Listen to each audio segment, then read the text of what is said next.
Ombra moho Jesus refrain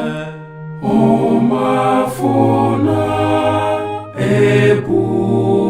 homkon Ombra namo homji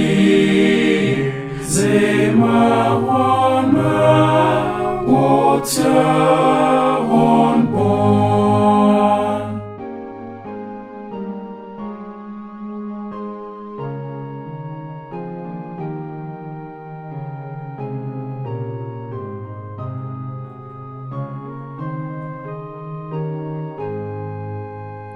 Jesus jifo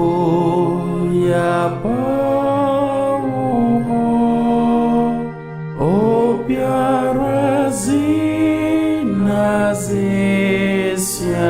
zinazesiazi yaba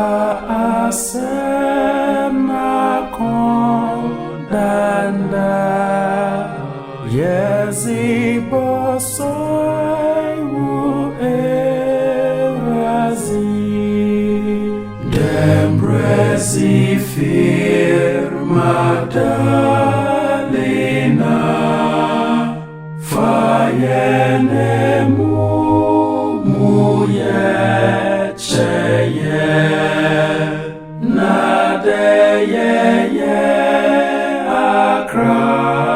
yarfo Mayen susu